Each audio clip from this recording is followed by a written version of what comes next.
Oke, Assalamualaikum warahmatullahi wabarakatuh. Selamat malam teman-teman semuanya. Apa kabarnya hari ini? Semoga semuanya dalam keadaan sehat dan tetap semangat ya. Senang sekali kita bisa bertemu secara virtual dalam sharing session scholarship yang diselenggarakan oleh Inggris Banua. Thank you so much for taking the time to join us tonight, and I hope this session will be insightful and inspiring for all of us. Perkenalkan, saya Jihan dan malam ini saya akan menemani teman-teman sebagai moderator. Nah, sebelum kita mulai, izinkan saya menyampaikan beberapa informasi agar acara kita bisa berjalan dengan nyaman ya teman-teman. Yang pertama, mohon teman-teman tetap mute mikrofon selama pemateri menyampaikan materi. Dan jika memungkinkan, teman-teman juga bisa menyalakan kamera agar suasana sesi malam ini terasa lebih interaktif. Apabila mengalami kendala teknis selama acara berlangsung, jangan ragu untuk menghubungi panitia melalui fitur chat di Zoom. Dan selama materi berlangsung, eh, teman-teman boleh fokus dulu untuk menyimak materi. Setelah penyampaian selesai, kita akan membuka sesi Q&A. Jadi teman-teman bisa menyiapkan pertanyaannya dari sekarang. Dan yang terakhir, jangan lupa stay sampai selesai karena di akhir acara kita akan mengadakan sesi dokumentasi bersama. Oke. Baik teman-teman, sekarang kita masuk ke sesi yang paling ditunggu-tunggu.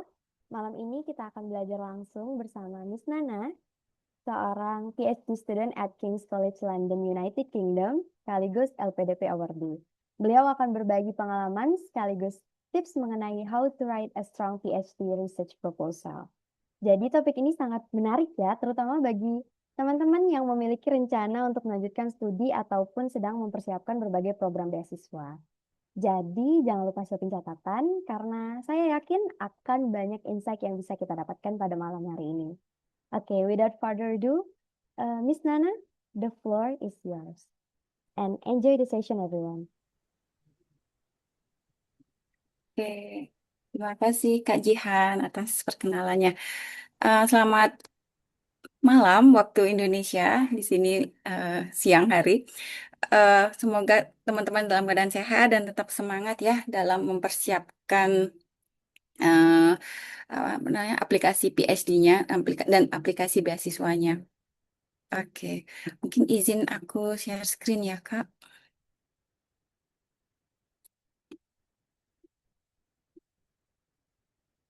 Udah muncul Kak? Oke,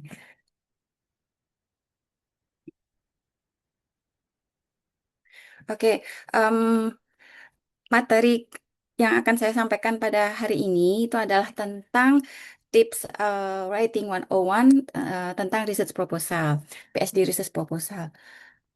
Oke, adapun tabel konten yang akan saya sampaikan itu meliputi tentang apa sih eh, bedanya antara research proposal sama research statement. Kemudian bagaimana caranya mendefine topik, bagaimana mencari topik riset, kemudian bagaimana menemukan gap dan lalu writing stylenya itu seperti apa, kemudian karena nanti research proposal yang akan dibahas ini sebagian besar itu adalah tentang proyek yang akan dilakukan. Jadi eh, sejauh mana ini bisa kita lakukan dan apakah hanya ambisi saja gitu. Nah, itu perlu di-define. Kemudian key elements before drafting research proposal, lalu ada structure bagaimana research proposal yang baik, serta ada tips dan triknya.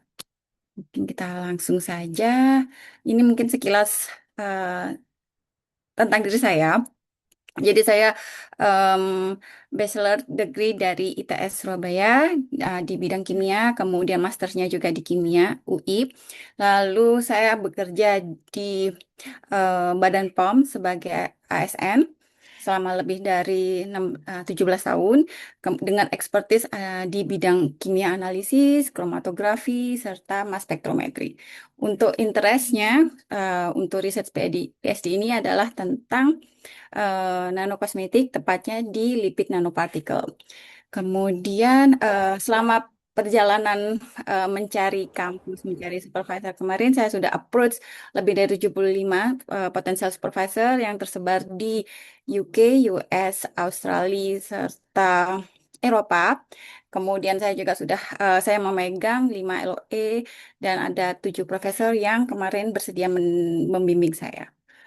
Kemudian, oke. Nah, jadi em, perjalanan untuk awal mula untuk menulis jauh sebelum menulis PhD research proposal ini itu adalah berangkat dari rasa ingin tahu, kemudian berkembang menjadi eh, question.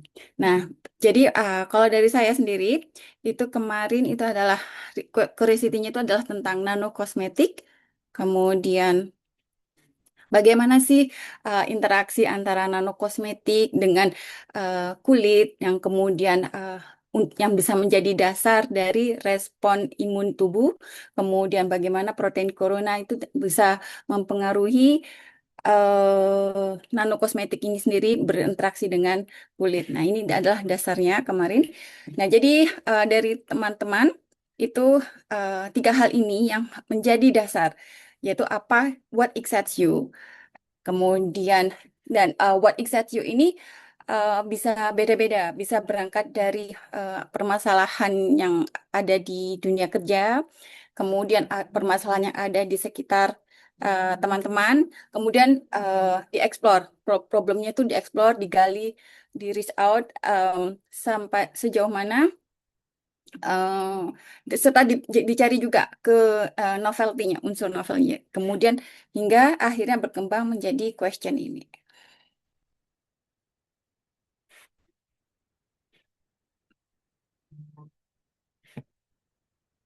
Oke, lalu lanjutnya. Em, Kemudian yang perlu diperhatikan ketika menyusun research proposal ini, jadi kan research resipien untuk riset proposal ini ada dua macam, yaitu yang pertama itu adalah supervisor itu sendiri, karena ketika apply kampus, kemudian yang kedua itu adalah funding, pemberi beasiswa. Karena eh, di beasiswa apapun untuk program S3 itu mensyaratkan research proposal. Jadi kita membuat dua macam research proposal.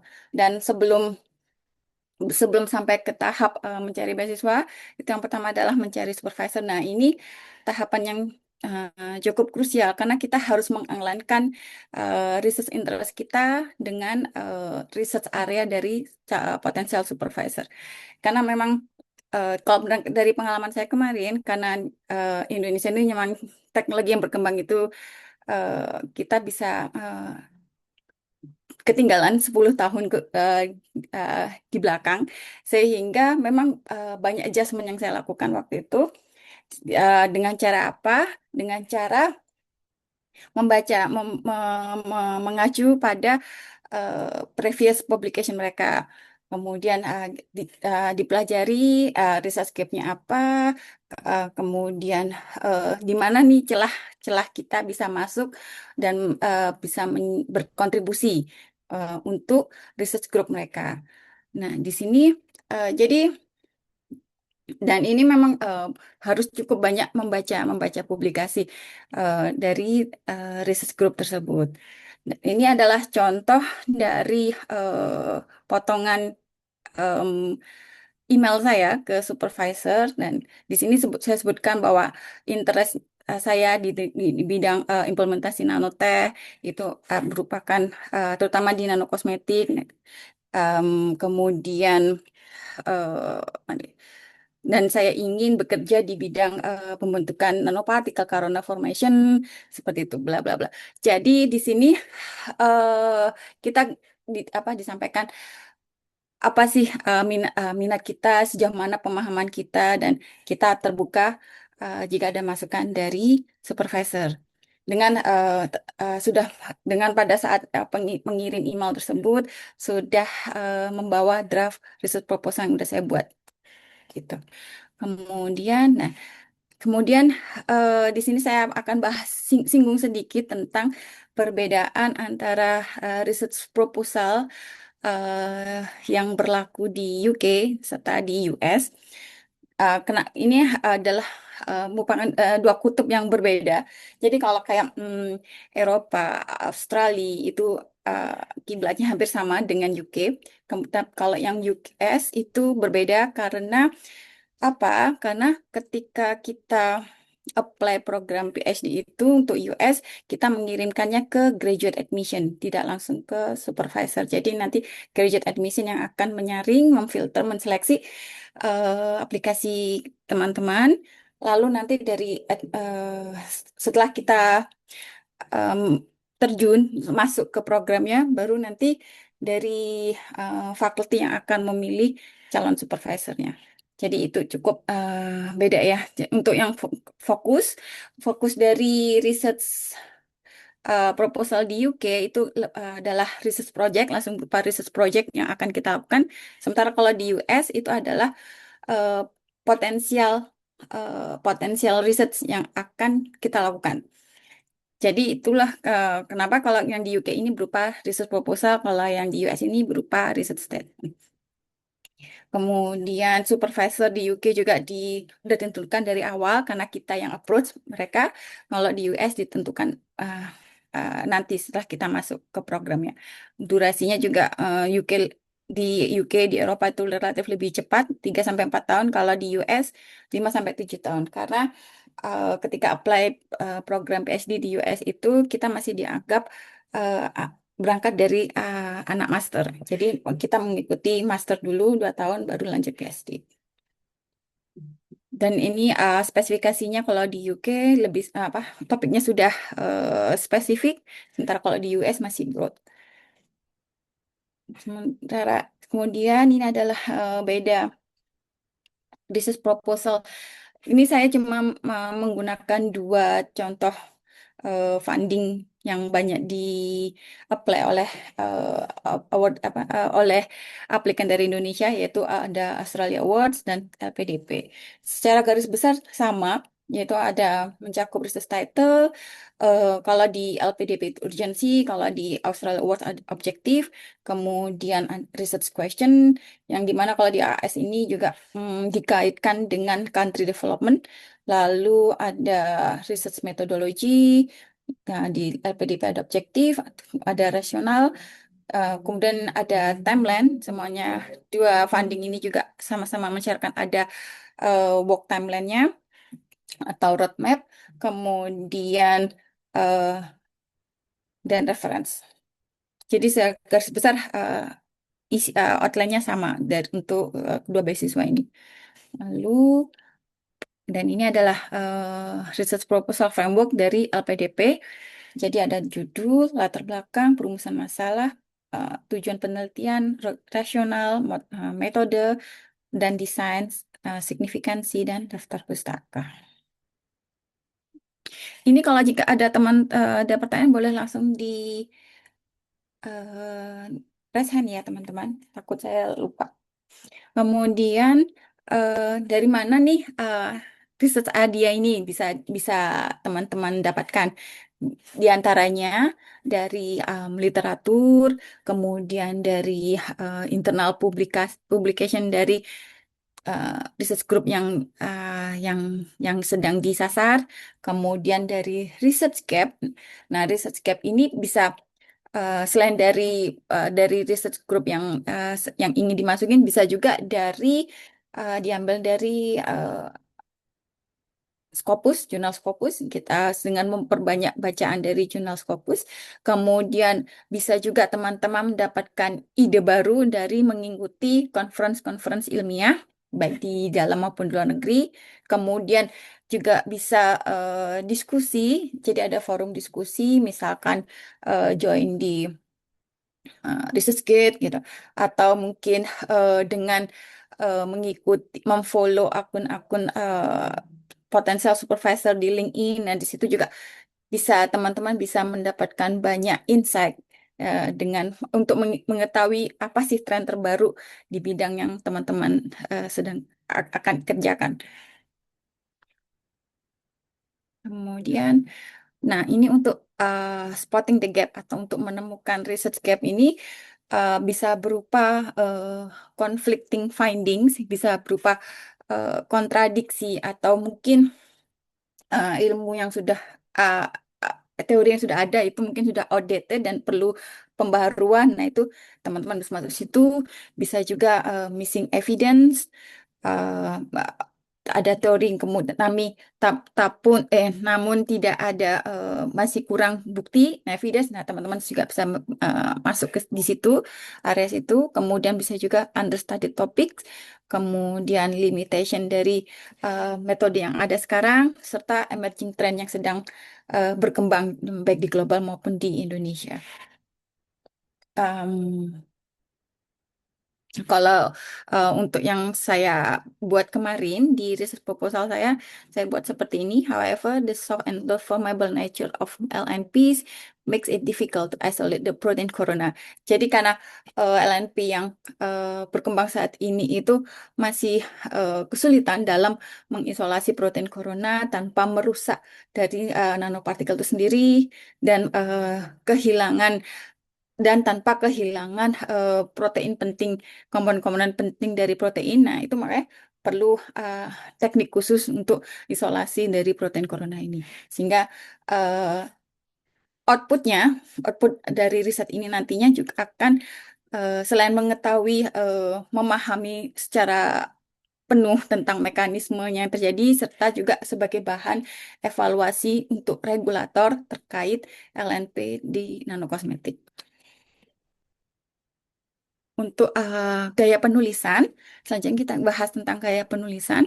Nah, di sini em, yang perlu di-highlight itu adalah ro- riset proposal ini harus mengemphasize kontribusi, kemudian menggunakan gaya bahasa akademik dan netral, setelah dihindari penggunaan kata-kata yang terlalu bombastis, misalkan mungkin menggunakan kata very, interesting, unique, dan lebih menggunakan kalimat-kalimat formal akademik seperti examine, test, model, compare.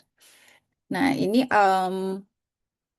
jadi ini saya coba eh, bikin matriks perbedaan antara UK dan US kayak untuk writing style-nya. Jadi kalau untuk UK dia lebih cenderung lebih impersonal dan evidence based. Dan namun kalau untuk US lebih more personal dan shows motivation and vision. Karena balik lagi karena kalau di UK itu adalah audiensnya itu adalah direct potential supervisor, sementara kalau US itu adalah graduate admission. Jadi ini agak-agak semi personal statement sedikit gitu. Kemudian di sini di UK fokusnya itu adalah apa yang akan dilakukan, sementara kalau di US itu fokusnya itu lebih ke kenapa teman-teman ingin melakukan hal itu dan kenapa teman-teman merupakan orang yang tepat untuk melakukan riset tersebut. Jadi jadi cukup berbeda ya. Selanjutnya, ini ada contoh. eh, ini ada dua contoh gaya penulisan. Kira-kira ini sudah tepat atau belum ya teman-teman? Ini ada pertanyaan sedikit aja, interaktif untuk teman-teman.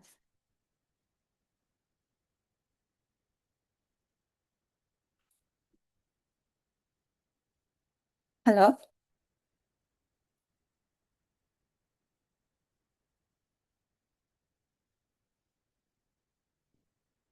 Ya,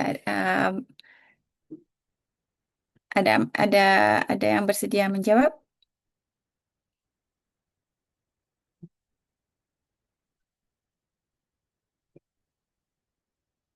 Oke. Em, jadi jawabannya adalah ini. Jadi di sini seperti tadi eh, karena kalau ini lebih ke asumsi pribadi karena hanya statementnya itu adalah it is increasingly recognized that nanomaterials interact with biological systems in more complex ways than previously assumed. Jadi ini cenderung adalah asumsi sehingga kalimatnya dibuat lebih formal menjadi the study examines how nanomaterials interact with biological system and how these interactions influence their biological behavior. Jadi seperti itu ya teman-teman. Em, Selanjutnya, ini tentang target ya. Apakah target atau research question yang kita buat itu cukup visible untuk kita lakukan selama durasi masa studi PhD, yaitu 3-4 tahun atau 5-7 tahun kalau teman-teman pilih US, ataukah itu cukup ambisius? Nah, mungkin bisa diambil garis besar di sini, di garis bawahi di sini bahwa eh, kita visinya besar, namun untuk risetnya itu tetap harus fokus. Jadi the goal isn't to solve the entire problem, but to make a meaningful contribution to it. Jadi kita nggak akan bisa menyelesaikan semua masalah selama studi PhD ini, meskipun mungkin kita pengen menyelesaikan semua masalah, tapi karena keterbatasan waktu, keterbatasan sumber daya, keterbatasan kapasitas kita. Jadi kita hanya bisa menyelesaikan satu masalah di situ, yang dimana eh, penyelesaian masalah itu memberikan kontribusi yang sangat berdampak, gitu. Jadi kalau kalimat ini cukup ambisius. This PhD will transform the safety assessment of nanocosmetics worldwide. Nah, itu cukup ambisius. Tapi yang visible itu adalah this PhD will develop standardized approaches for characterizing protein coronas on lipid nanoparticles, generating evidence to support future regulatory risk assessment. Di mana di sini selama durasi 4 tahun ini cukup visible dilakukan, di mana hal ini juga dibuktikan dengan penyusunan timeline, di mana penyusunan timeline yang disesuaikan juga dengan sumber daya yang tersedia di laboratorium. Nah, ini selanjutnya adalah tentang eh, hal-hal yang perlu diperhatikan sebelum menyusun research proposal. Jadi yang pertama tadi adalah bisa menjelaskan tentang research interest-nya apa, kemudian memiliki pemahaman yang jelas tentang arah riset, serta urgensinya apa melakukan riset tersebut. Kemudian teman-teman juga perlu memiliki research experience, di mana ini mungkin riset yang akan teman-teman tekuni itu bisa jadi berbeda. Tapi paling enggak teman-teman harus punya basic skill set yang dibutuhkan untuk menjalankan research PhD. Kemudian ada juga tantangan riset. Teman-teman mengetahui apa saja tantangan risetnya. Jadi bisa memitigasi resiko dengan baik selama durasi 3-4 tahun masa studi PhD itu apa saja tantangannya, dan kira-kira apa aja lesson learn-nya. Kemudian eh, ini dasar fundamental kenapa ingin melanjutkan PhD. Kemudian apakah eh, future career plan-nya setelah selesai menyelesaikan studi PhD. Lalu adanya alignment antara supervisor, kemudian program yang akan diambil, departemen yang akan uh, diambil, lalu dengan uh, cita-cita pribadi serta pengembangan diri. Nah, kemudian ada juga teman-teman juga harus bisa mendefine added value apa dari kepakaran yang teman-teman miliki yang akan diberikan kepada departemen. Kemudian soft skill dan support kompetensi apa yang dibutuhkan selama menjalankan studi PhD-nya. Nah, kemudian untuk menentukan eh, topik research proposalnya itu ada 4 macam, yaitu yang pertama itu harus kalau untuk LPDP itu mensupport mensupport beberapa area riset nasional. Misalnya itu adalah untuk food, untuk pangan, renewable energy, kesehatan, transportasi, kemudian ada juga engineering, kemudian pertahanan dan security, lalu ada maritim, social science, pendidikan dan kebudayaan, serta eh, bidang strategis lainnya. Kemudian untuk eh, bisa teman-teman bisa diskusikan juga dengan potensial supervisor. Jadi mungkin di email awal teman-teman mengajukan judul topik A, kemudian eh, dari hasil diskusi mungkin agak shift ke topik B. Nah, itu wajar-wajar aja. Kemudian eh, bisa juga topiknya ini berdasarkan hasil pengembangan dari riset sebelumnya yang berkembang, baik yang berkembang di negara tersebut maupun yang berkembang di research groupnya. Kemudian harus menunjukkan novelty. Nah, ini adalah struktur dari research proposal yang baik. Jadi ini saya ibaratkan adalah seperti hamburger di mana ada bun, ada sayur dan patty-nya. Dan di sini yang atas ini adalah uh, research proposal yang baik itu harus memiliki rasional dan gapnya apa. Kemudian propose metodologinya seperti apa itu harus didefine sedetail mungkin dengan bahasa yang sederhana. Kemudian timelinenya selama 3-4 tahun itu di breakdown akan melakukan apa saja. Kemudian expected outcome-nya apa. Contohnya itu adalah ini. Terlampir ini adalah contoh dari rasional. Ini adalah contoh dari rasional. Dan ini contoh dari gap and proposed solution-nya.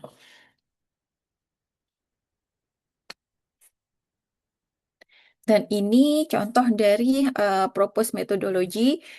Em, jadi karena karena riset yang saya lakukan ini adalah wet lab, jadi uh, full kuantitatif. Jadi eh, mungkin kalau untuk yang eh, kualitatif berbeda dan ini memang disesuaikan dengan bidang teman-teman masing-masing bisa berbeda dan di sini eh, saya di sini ada 8 atau 9 stages dan di breakdown masing-masing itu seperti ini. Jadi em, untuk penulisan step-stepnya itu tidak perlu detail mungkin hanya gambaran besarnya saja dalam bentuk kalimat aktif. Kemudian, nah ini adalah research timeline-nya di sini menggunakan Gantt chart. Di sini teman-teman bisa dibuat sederhana seperti ini atau bisa juga dibuat detail seperti kalimat yang sebelumnya seperti ini. uh, ada stage one, kemudian ada detail detail stepnya dimasukkan ke sini.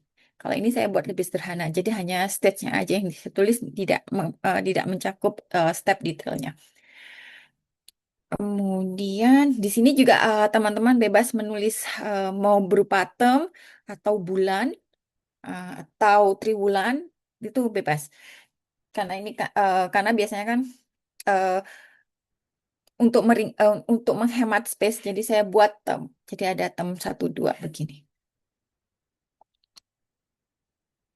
Kemudian untuk expected outcome-nya itu adalah seperti ini, yaitu untuk menghasilkan framework rangka kerja yang terstandar untuk mengevaluasi nanobio interaction di pada lipid nanoparticles untuk sebagai evidence base untuk penyusunan regulasi.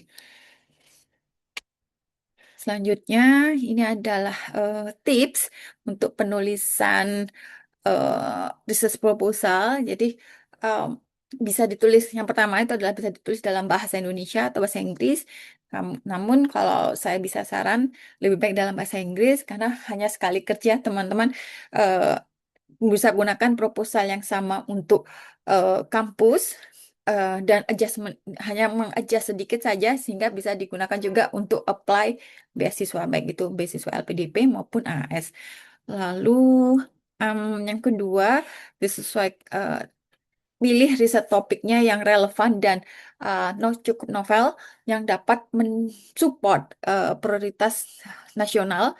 Kemudian kalau dalam baik itu untuk LPDP maupun untuk AS.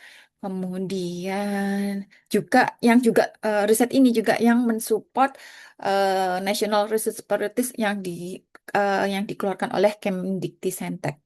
Kemudian untuk literatur review, teman-teman bisa menggunakan tools dari Scopus, Elixir, Anara, Research Rabbit, atau Konsensus. Kemudian mendiskusikan hal ini dalam penyusunan draft research proposalnya dengan potensial supervisor, terutama dalam hal penyusunan metodologi eh, dan roadmap atau timeline. Lalu research proposal ini usahakan maksimal 7 halaman dengan jumlah referensinya maksimal 10 sampai 15 reference. Lalu ketika untuk research proposal yang peruntukannya adalah apply kampus, ini teman-teman juga bisa tambahkan subsection uh, consideration. Alasan kenapa teman-teman memilih universitas atau kampus tersebut. Untuk penyusunannya, karena biasanya untuk research proposal ada batasan kata, jadi uh, strateginya adalah menyusun metodologi dulu, kemudian introduction, lalu masuk ke background atau state of the art-nya, lalu masuk ke research question, rational, significancy, and yang terakhir adalah reference.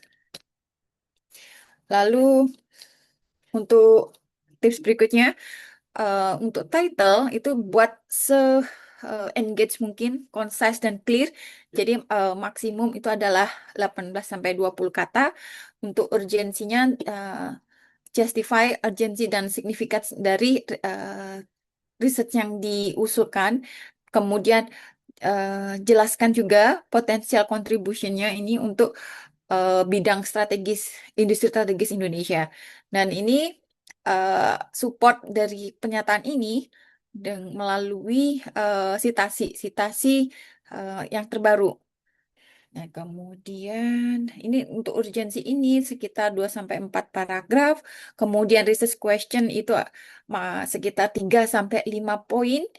Kemudian di sini itu juga untuk menjelaskan adanya gap analisis ya di research question ini. Kemudian untuk research objektif, tulis objektif yang clear dan spesifik yang secara langsung bisa menjawab problem yang tadi disampaikan di atas. Lalu untuk rasional itu jadi ininya outline-nya itu berupa problem, kemudian memberikan evidence-nya apa, kemudian ditemukan gap-nya apa, lalu konsekuensinya apa, dan kenapa perlu melakukan riset tersebut. Nah, ini untuk rasional ini sendiri sekitar 900 sampai 1.200 kata. Kemudian untuk metodologi ini menjelaskan tentang pengambilan data, tentang analisis, lalu baik gitu kuantitatif maupun kualitatif. Kemudian meliputi juga tools apa yang digunakan, instrumen apa yang digunakan, atau metode apa yang digunakan, serta realistic research timeline-nya menggunakan Gantt tadi. Ini sekitar 400 sampai 600 kata. Kemudian untuk reference, tuliskan 10 sampai 15 reference yang relevan dan yang terbaru, paling sekitar 5 sampai 10 tahun dari jurnal-jurnal jurnal-jurnal yang bereputasi Index Scopus. Kemudian kalau lebih dari 10, jika mungkin cukup banyak referensi yang digunakan, maka bisa juga dibuat diberikan link khusus. Mungkin demikian yang dapat saya sampaikan di sesi sharing hari ini. Ada mungkin jika ada pertanyaan, silakan.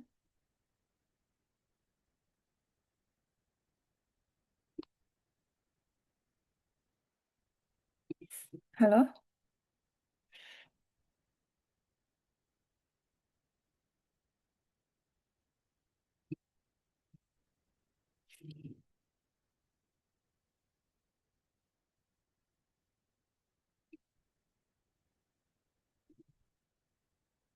ya, silakan. Oke, untuk Kak Bas, memberikan pertanyaannya. Oh, oke. Thank you for the time. Suara saya kedengeran ya? Sorry, belum bisa turn on camera. Halo, Kak Justina, salam kenal. Saya Bas, alumni Kings juga, baru lulus tahun ini, BTW. Saya mau nanya soal novelty research. Kebetulan saya dari bidang sosial humaniora. Itu saya mau menanyakan bagaimana sih kita menentukan satu topik riset itu perlu PhD. Dan bukan cuman riset yang mendalam gitu ya, karena kan we know that PhD will take for years gitu. Kebetulan saya punya beberapa topik riset gitu, tapi belum berani maju untuk menulis research proposal karena masih thinking like, does this research really need, like a PhD, or I can actually just do the research by myself gitu, kayak in a way join with research group atau gimana gitu. So talking about novelty itu yang jadi pertanyaan saya selama ini, kayak apakah topik riset saya itu worth to do PhD atau kayak it's just doing a research for the writing purposes itu. Dan the next question, saya punya dua pertanyaan. Pertanyaan tadi nyambung sebenarnya with the next questions itu, ketika kita menulis research proposal, of course itu kan based on our interest ya, karena kan kita doing PhD itu 4 tahun harus benar-benar yang kita suka gitu ya. But how to connect with, let's say kalau kita mau daftar LPDP, otomatis kita harus menyesuaikan dengan visi misi LPDP gitu. What if, um, I mean, I'm still confused bagaimana bagaimana sih itu mengkoneksikan our interest dengan visi misi LPDP. Ditambah lagi kan LPDP sekarang sudah makin narrow down ya, especially untuk apa namanya, di bidang sosial humaniora gitu. That's a little bit challenging. I just want to know from your perspective bagaimana connecting your interest dengan visi misi LPDP gitu. Itu aja, Kak Justina. Thank you very much.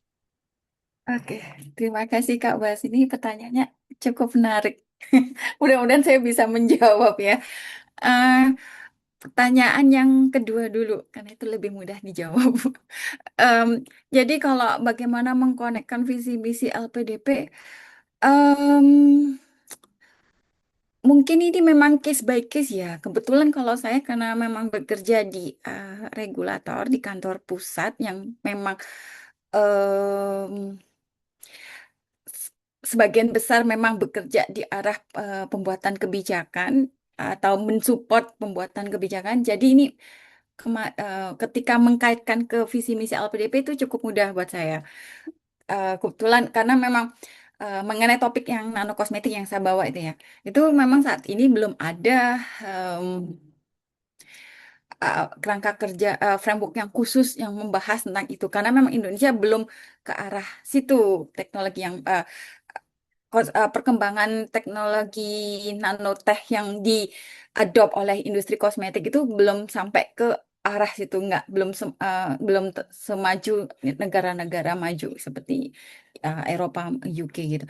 Jadi makanya apa implementasinya juga di sini di Indonesia itu belum terlalu eh, kuat, belum peraturan sudah ada tapi implementasinya belum ada. Sehingga di situ saya menemukan celahnya situ dan saya main di situ.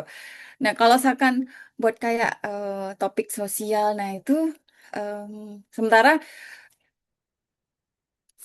industri strategi sekarang fokus pemerintah adalah lebih ke STEM ya. Nah, itu em, memang harus banyak membaca sih Kak, banyak banyak studi literatur dan melihat karena saya melihat sekarang ini karena semakin batas geografis dan batas keilmuan itu kan sudah semakin tipis karena semuanya itu semakin membaur antar interdisiplinerinya itu ya. Jadi itu sebenarnya bisa disambung-sambungkan dengan yaitu mencoba mencari korelasi dengan banyak membaca studi literatur gitu kan. Itu sih semoga bisa menjawab ya. Terus untuk yang pertanyaan pertama Sejauh mana itu bisa apa sejauh mana riset yang akan dilakukan itu butuh PhD atau enggak. Dan ini jujur itu dulu kemarin tuh buat saya juga lama untuk memutuskan PhD enggak gitu. Kemudian karena memang eh, concernnya itu tentang nano kosmetik itu dan saya sudah studi literatur studi literaturnya itu cukup lama mencari informasi dan di di level global pun itu juga masih kesulitan uh, untuk menentukan metode analisis yang tepat untuk untuk apa ya mengkuantifikasi dari nano kosmetik itu sendiri. Jadi akhirnya saya memutuskan Bismillah ini adalah tepat nih saya uh, mau lanjut PhD. Nah, sejauh mana? Nah, itu em, hanya teman-teman sendiri, hanya Kak Bas sendiri yang bisa menjawab. Karena yang paling tahu bidang itu kan kakak sendiri. Em, karena gimana ya? Cukup challenging pertanyaannya. Karena yang tahu banget tentang apa namanya topik yang kakak minati itu kan kakak sendiri. Jadi kalau kalau misalkan hanya sekedar oh ini cuma sekedar bisa nih cuma sekedar pakai instrumen aja yang ini gitu. Nah itu memang nggak perlu PhD Kak. Tapi kalau misalkan sekiranya itu memang butuh kajian yang sangat mendalam dan cukup intensif dan lebih dari 2 atau 3 tahun, nah itu saya rasa sih bisa lanjut ke PhD. Nah untuk memastikan kakak bisa diskusi langsung dengan potensial supervisornya. Selain bisa dengan potensial supervisor, bisa juga mungkin eh, lebih aman juga diskusi dulu dengan profesor-profesor yang dikenal yang ada di Indonesia. Sampaikan tentang research interest kakak. Saya punya ide seperti ini. Kira-kira ini bisa nggak Kak, Pak, Bu untuk lanjut dibawa ke PhD seperti itu. Itu sih kalau saya kemarin banyak diskusi dengan profesor-profesor yang ada di Indonesia, baik di UGM maupun di UI atau di BRIN juga saya sempat diskusi begitu. Juga semoga bisa menjawab ya Kak Bas. Okay, thank you very much, Kak Justina. That's answering my questions. Oke, sama-sama. Oke, bagi teman-teman yang lain yang mau bertanya, silahkan menggunakan fitur. Oke, untuk Kak Indah, silahkan. Hai Kak, thank you. Halo Kak Justina, apa kabar? Baik, alhamdulillah. Eh, Kak, pertanyaan aku sebenarnya related to my condition right now. So whenever I search my potential supervisor, I feel like penelitian mereka sudah sangat-sangat advance dan feel like left behind with my research right now. Jadi the question is, bagaimana kamu bisa matchkan penelitian yang sekarang ini lalu kemudian ke potential supervisor yang kita mau supaya at least yang kita kita punya sekarang itu tetap nanti terpakai juga Kak waktu kita mau buat research proposal dengan potential supervisor yang kita tuju karena eh, kalau misalnya saya sekarang kan saya search potential supervisor di banyak banyak university dan mereka biasanya saya cari yang paling related dengan saya. Lalu kemudian ternyata waktu saya baca publish research mereka kayak saya menangis sendiri itu nggak ngerti sama sekali apa yang mereka publish. Padahal kalau misalnya dari blurbnya tentang kayak mereka mengerjakan apa, sebenarnya kayaknya oh saya bisa nih dekat nih dengan ilmu yang saya kerjakan sekarang. Tapi begitu publish research yang saya baca itu kayak oh saya kayaknya ketinggalan sekali, saya nggak tahu harus masuknya di mana. What I mean is kayak how do you match your research with them gitu Kak. Ya, terima Oke, kasih Kak. oke, ya terima kasih Kak Indah. Ya itu apa yang saya rasakan juga dulu. Jadi kebetulan saya punya mentor yang sangat-sangat qualified. Beliau PhD student di Tokyo Uni, dan waktu itu kakak mentor tuh bilang, aku tuh sebenarnya punya dua pilihan, mau tetap fokus membawa research interest saya satu, itu artinya yang harus diijaz adalah uninya. Jadi dimanapun uninya, pokoknya saya maunya research topiknya itu. Atau yang kedua, pilih uninya dulu, kampus top yang mau disasar. Karena saya yakin kampus top itu teknologi jauh-jauh lebih maju. Betul seperti kakak bilang, kita memang Indonesia left behind 10 tahun ke belakang. Dan itu baru saya sadari ketika memulai perjalanan mencari supervisor menyusun research proposal. Nah, itu kalau memilih yang kedua, kakak, eh, kita harus legowo dan memang mengakui kita sangat-sangat left behind dan meng-catch up itu dengan banyak membaca. Dan jadi gini, eh, kan kalau saya awalnya banget itu inginnya tentang nano gold. Karena memang di sini waktu di Indonesia eh, itu yang sedang berkembang gitu, nano gold, nano titanium dioxide gitu. Kemudian tapi di negara maju, baik di US, di UK, di Australia sekalipun, itu sudah left behind. Itu udah. Jadi kalau saya mau tetap mau membawa riset topik itu ada di negara-negara Asia atau negara-negara Timur Tengah, which is saya nggak mau itu. Karena yang saya mau pelajari adalah skill setnya. Karena yang mau saya pelajari itu adalah teknologinya, skill setnya, eh, pola pikir mereka, apa ya, networking yang mereka miliki, dan semuanya. Nah, akhirnya saya putuskan pilihan yang kedua. Meskipun itu sangat-sangat challenging sekali gitu, karena benar-benar totally new buat saya. Tapi ya itu begitu Kak. Iya memang itu pilihan hidup itu memang. Kita nggak bisa mau mau mau dua-duanya, mau research mau research topik ini, tapi di negara maju itu ya memang harus ada yang di adjust, dan yang di adjust itu selama kalau kalau mungkin Kak Indah bisa bisa set toleransinya sejauh mana gitu. Kalau misalkan mau kalau kalau saya pribadi saya mau ininya toleransinya itu adalah at least umbrellanya tetap sama. Jadi umbrellanya tetap di nanokosmetik, nanti shifting sedikit nggak apa-apa. Karena nantinya ketika sudah dapat dapat supervisor, dapat kampus, dan dapat beasiswa, nanti begitu masuk research groupnya nanti akan shifting juga kok. Jadi ya karena ilmu terus bergerak cepat Kak. Jadi eh, kan ketika awal approach supervisor mungkin 6 bulan atau setahun yang lalu kan, ketika sudah goal sampai dapat kampus, dapat supervisor, tapi dapat beasiswanya juga. Nah, pas ketika sudah mulai studi itu bisa jadi udah left behind gitu, udah shift lagi gitu. Sedemikian cepatnya perkembangan teknologi. Jadi ya itu banyak membaca. Tipsnya banyak membaca. Tapi nggak apa-apa, seru sih Kak.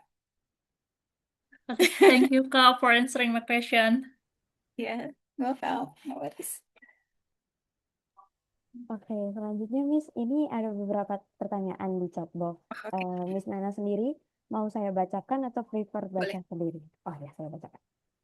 Yang pertama, Banyak. ya ini ada dari Kak Heri. Sebelumnya Miss, ini bilang kalau materinya bagus ya. Apakah nanti juga dapat materinya? Mungkin maksudnya di sini PPT-nya gitu ya Miss ya? Boleh.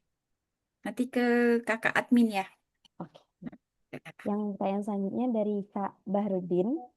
Izin bertanya, untuk Master by Research, apakah format proposalnya sama untuk PhD?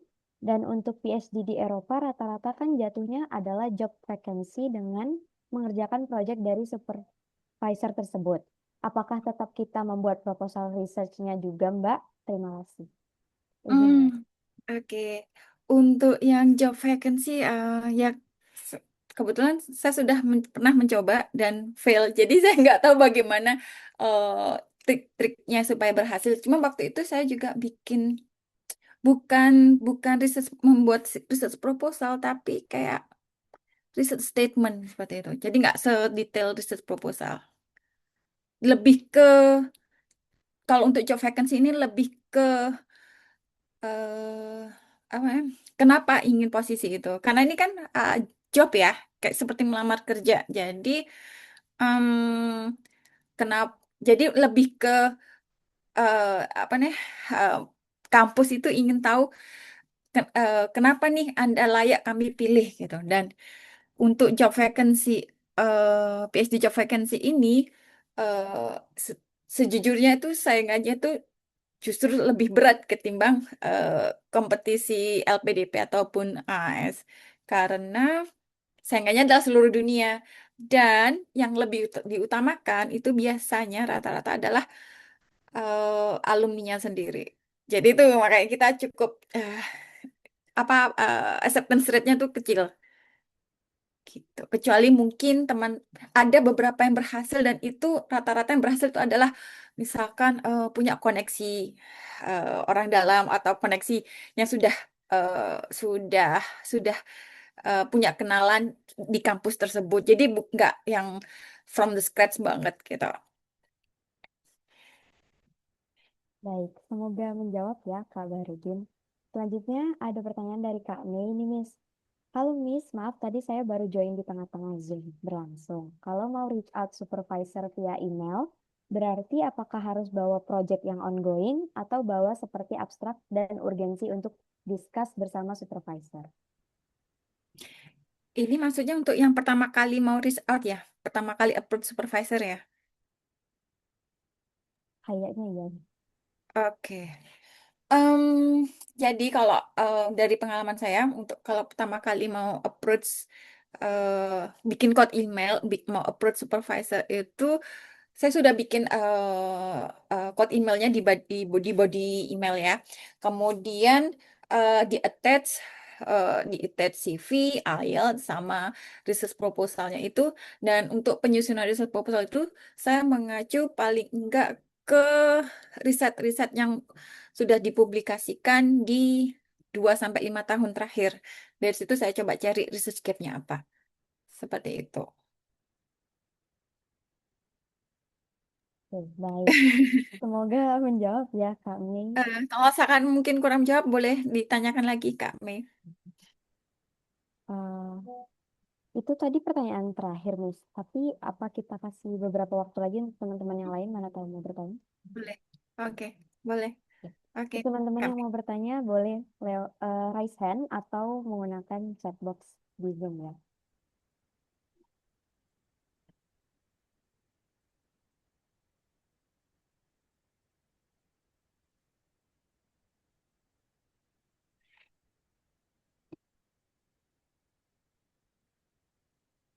Ini ada berapa orang yang apply LPDP S3 yang ada di Zoom ini?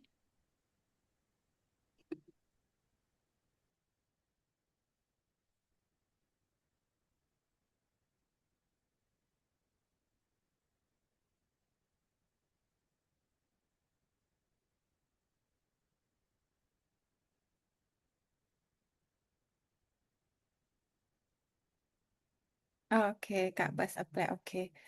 Good luck ya, Kak. Em, untuk kalau saran saya sih untuk research proposal yang untuk LPDP ini disamakan aja dengan yang research proposal yang sudah di-approve oleh calon supervisornya. Karena itu nanti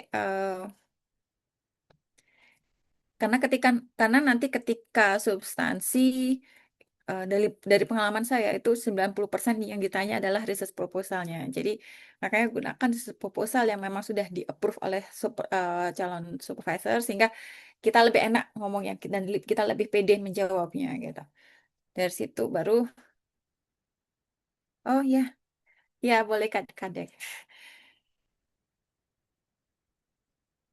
Eh, Kemudian 90% itu dari riset proposal yang dibedah sampai ke detail-detail metodologinya. Itu itu benar-benar digali banget oleh panelis,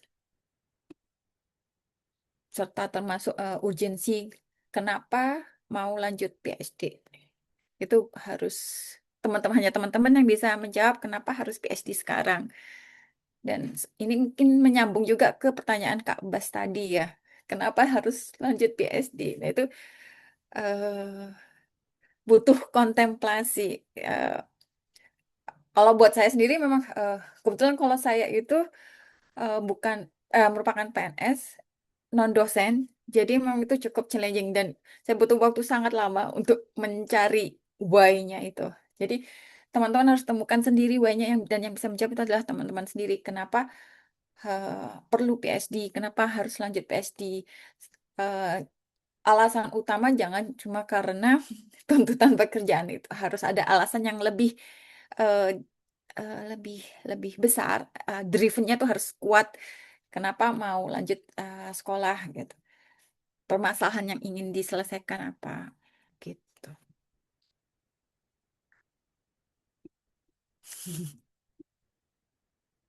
Kalau Kak Indah mau apply juga atau Iya, switch? oh iya mau apply Kak. Jadi mencari kesempatan em, ya, jadi kan saya lihat-lihat di PhD, find a PhD or academic positions. That's why I feel left behind due to the research publications. Iya ya. Eh Kalau saran aku sih Kak, coba semua explore semua kesempatan yang ada. Maksudnya em, di negara manapun, di kampus manapun, karena ini bulan-bulan ini sepertinya banyak yang open PhD vacancy. Tadi saya baca thread juga kampus-kampus eh, Australia banyak yang lagi open PhD vacancy. Cuma itu eh, harus bisa apa ya? Ini memang mengalign-kan dengan research area si profesornya. Memang nggak mudah sih. Sejauh mana batas toleransi yang kita miliki.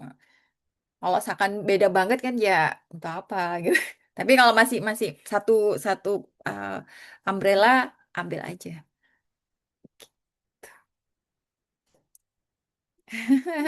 Bidang kakak Kak Indah apa Kak? Kebetulan saya kimia Kak, um, inorganic chemistry. Jadi sebenarnya kan berbasis kepada material. Last time saya coba untuk apply ke uh, Warwick University, tapi bukan ke universitinya, tapi ke research centernya. Nah, ternyata research centernya itu bergerak di bidang baterai. Mereka kasih kayak vakansi sebenarnya untuk sintesis materialnya boleh, tapi ternyata profesornya bilang eh mereka lebih pilih orang-orang yang backgroundnya sudah melakukan riset tentang baterai. Nah, itu yang belum belum pernah saya lakukan sebelumnya. Tapi kalau misalnya kayak sekedar sintesisnya kan sebenarnya asalkan kita punya kayak background sintesis material harusnya bisa. Kira-kira seperti itu. Jadi makanya tadi saya tanya kayak seberapa match nih kita Kak sama yang profesornya bisa supaya kita bisa buat research proposal yang mereka bisa acceptance kita gitu Kak. Kakak di University of Warwick atau Warwick University? Em, ini di Hartnell Centernya Kak, di research centernya. Jadi yang open vacancies itu di Warwick University, University of Warwick, tapi di yang research centernya yang open vacancies. Jadi kemarin ditolak karena yang itu tadi Kak. Kebetulan aku beberapa minggu lalu menghadiri seminar di Coventry. Dan itu ada salah satu narasumbernya itu adalah profesor di Warwick University. Beliau orang Indonesia dan bekerja di bidang baterai. Mungkin kalau mau butuh info lebih lanjut bisa kakak bisa reach out aku nanti. Ya, oke Kak.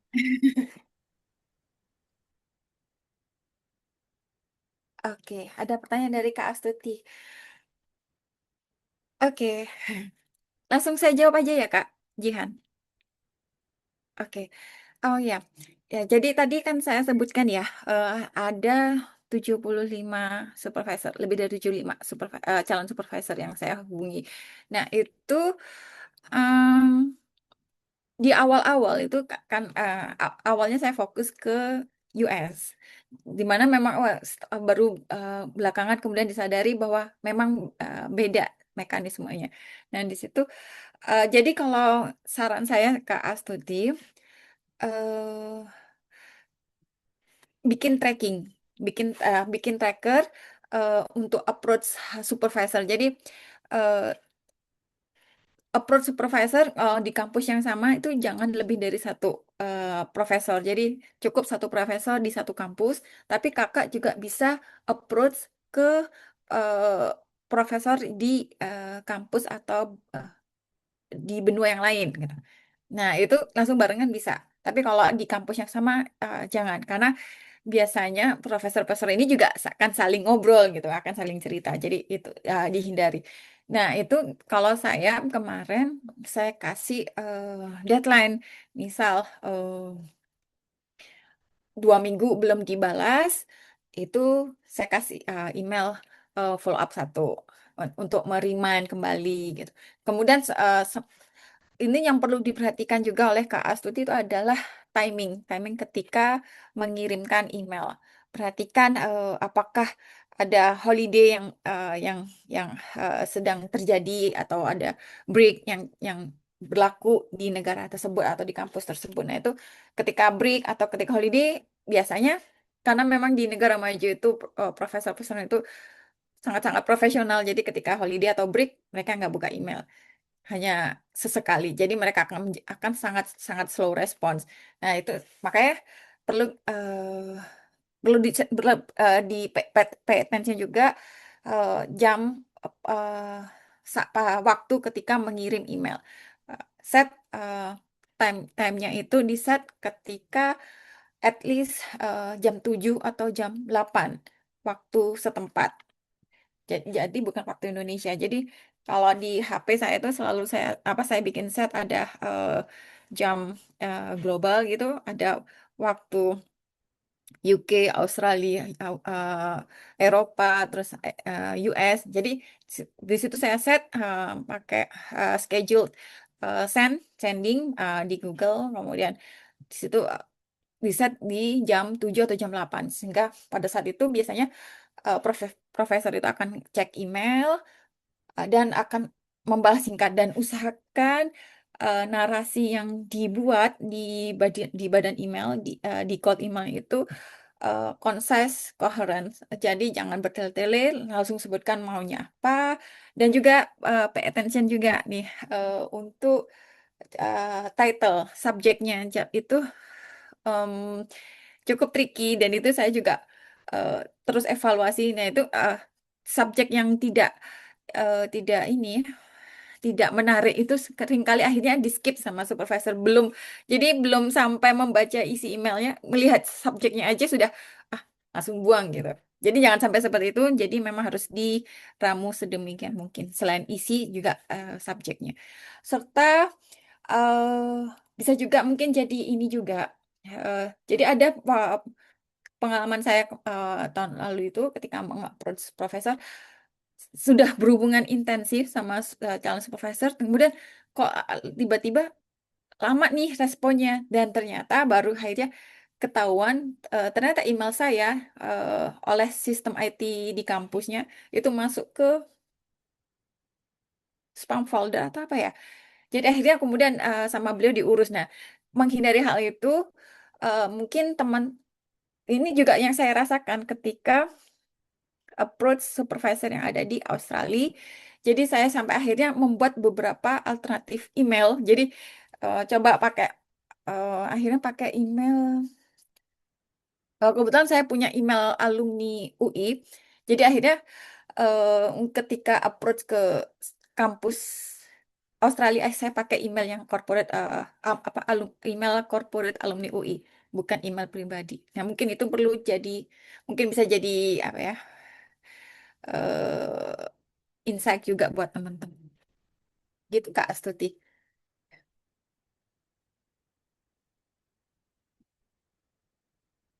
Oke. Baik, karena sudah tidak ada pertanyaan lagi, mungkin sesi Q&A hari ini bisa dapat kita akhiri ya, Miss ya. Misalnya, oke. Sekali lagi, mari kita berikan apresiasi yang sebesar-besarnya kepada Gus Nana atas ilmu, pengalaman, dan inspirasi yang telah dibagikan kepada kita pada malam hari ini. Thank you so much, Miss Nana. It was very an inspiring session.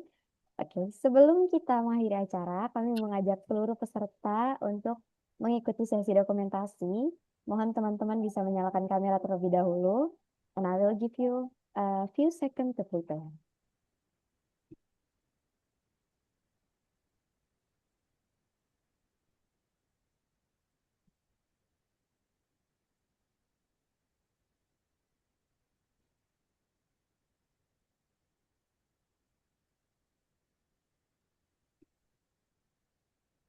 Oke, sudah siap semuanya? Oke. Oke. One, two, three, smile. Oke. One more time ya. Di sebelah sini.